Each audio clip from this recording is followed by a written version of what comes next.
चाहत तू ही फसाद हो।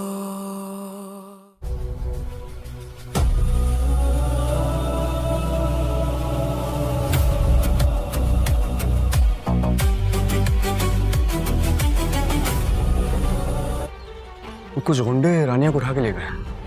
What?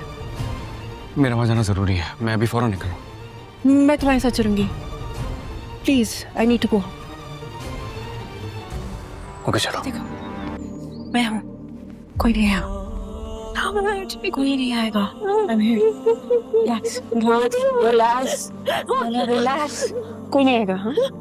Relax. I'm here. मैं तुम्हारे साथ हूँ। मैं अपनी बहन को नहीं बचा सके थे, पर तुम्हें जरूर बचाऊंगा। तुम्हें मेरा साथ देना पड़ेगा। मैं तुम्हें इंसाफ दिलाऊंगी। जाओ सिहान को बुलाओ। वो यहाँ नहीं है। जाके कमरे में देखो, वहीं होगा। मुझे सुबह डर लग रहा था तो मैं उसके रूम में गया, वो वहाँ नहीं था। फिर मैंने पूरा गेस्ट हाउस चेक किया, वो वहाँ भी नहीं मिला मुझे। कहाँ गया फिर वो? मैंने वलीद को मार दिया है। क्या बकवास कर रहा था? तुमने एक लीगल केस को इलीगल बना दिया है। ऐसे लोगों की सोर्सेज बहुत पावरफुल होती हैं, वो कभी भी पहुंच सकते हैं यहाँ पे। बाज़-औक़ात इंसान की जिंदगी में ऐसे वाक़यात हो जाते हैं जो उसे तोड़ के रख देते हैं। तुम जुड़ना शुरू हो गए हो क्या?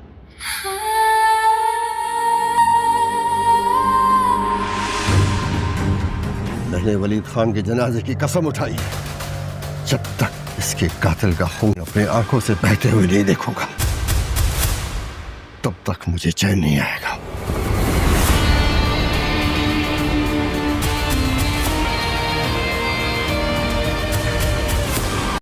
कोई भी कोर्ट, कोई भी लॉ एक लीगल वारिस के होते हुए किसी तीसरे को ये अथॉरिटी नहीं देता प्लीज ट्राई टू अंडरस्टैंड। तुम्हें यहाँ नहीं रुकना चाहिए कि वो इस जगह को बेच सके। मुझे किसी भी कीमत पे वो जमीन वापस चाहिए। प्रोजेक्ट बन गया,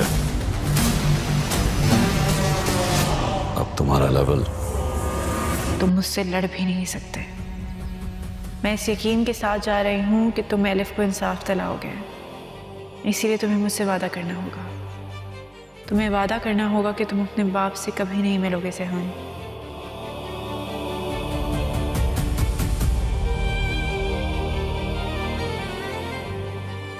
ये वादा मैं इसलिए मांग रही हूँ कि मेरी बहन का दिल अब तुम्हारे पास है।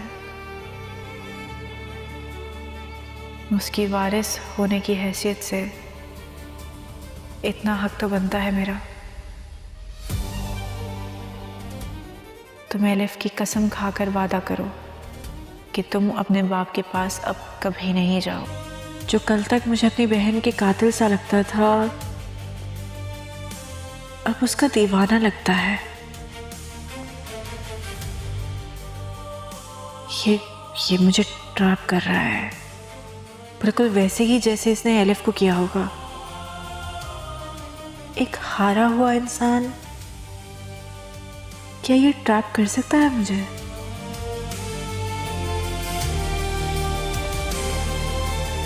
पापा मिल गए हैं।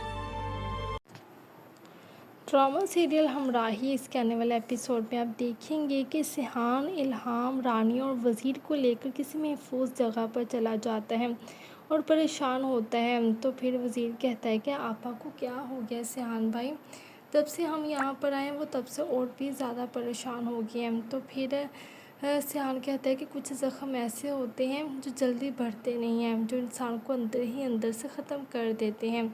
तो फिर इल्हाम कहते हैं कि क्या तुम्हारे ज़ख्म बढ़ गए हैं? तो सिहान इल्हाम की तरफ देखने लग जाता है और कहता है कि जो ज़ख्म मुझे मिले हैं ना वो कभी नहीं बढ़ सकते। उन्होंने तो मुझसे मेरा जीना ही छीन लिया है और अब जो ज़िंदा हूँ वो सिर्फ तुम लोगों की वजह से हूँ।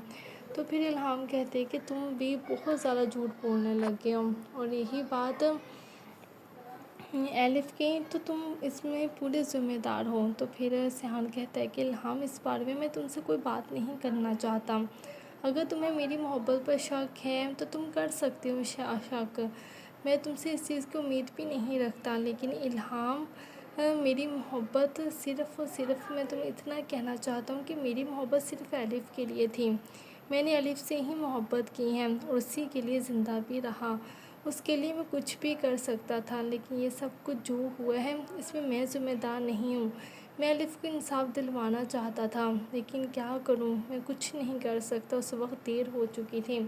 तो फिर इल्हाम कहती है कि तुम उसके शोहर थे ना, तो तुम्हें पता होना चाहिए था कि तुम्हारी बीवी के साथ आखिर हो क्या रहा है, लेकिन तुमने भी इस चीज़ का पता लगाने की कोई कोशिश नहीं की और ना ही तुमने देखा कि आखिर तुम्हारी बीवी के साथ हुआ क्या है। तो फिर सियान कहता है कि मुझे इन सब चीज़ों का बहुत अच्छी तरह से अंदाज़ा है। तुम्हें मेरी बात पर यकीन करना है, करो, नहीं करना तो ना करो, लेकिन इस वक्त जिस सिचुएशन में हम फंस चुके हैं उनसे निकलना भी बहुत ज़्यादा ज़रूरी है।